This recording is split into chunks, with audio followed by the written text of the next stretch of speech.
দেশের চলমান পরিস্থিতিতে আইনশৃঙ্খলা নিয়ন্ত্রণে রাখার লক্ষ্যে দেশব্যাপী পেশাদারিত্বের সঙ্গে কাজ করে চলেছে বাংলাদেশ সেনাবাহিনী।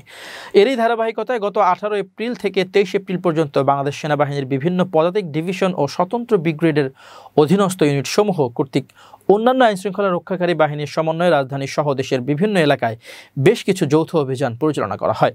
এসব যৌথ অভিযানে হত্যা মামলার আসামি, অবৈধ অস্ত্রধারী, তালিকাভুক্ত সন্ত্রাসী, চিহ্নিত দুর্বৃত্ত, চোরাকারবারি, কিশোর গ্যাং সদস্য, মাদক ব্যবসায়ী, মাদকাসক্ত এবং দালাল চক্রের সদস্য সহ মোট 204 জন অপরাধীকে হাতে নাতে গ্রেপ্তার করা হয়। আইএসপিআর এর সহকারী পরিচালক রাশিদুল আলম খান সংবাদ বিজ্ঞপ্তির মাধ্যমে তথ্য জানান। এছাড়াও দেশব্যাপী জনসাধারণের নিরাপত্তা নিশ্চিত করতে সেনাবাহিনী বিভিন্ন এলাকার টহল ও নিরাপত্তা কার্যক্রম পরিচালনা করছে। শিল্পাঞ্চলে বেতন বোনাস সহ বিভিন্ন দাবি দাওয়া নিয়ে চলমান অস্থিরতা প্রশমনে গার্মেন্টস মালিক ও শ্রমিকদের সঙ্গে গঠনমূলক মতবিনিময় ও সমঝোতা করে সেনাবাহিনী।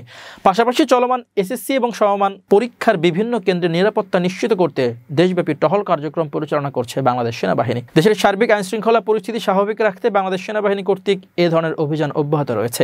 সাধারণ জনগণকে যে কোনো সন্দেহজনক কার্যকলাপের বিষয়ে নিকটস্থ সেনা ক্যাম্পে তথ্য প্রদান করার জন্য অনুরোধ জানানো হচ্ছে।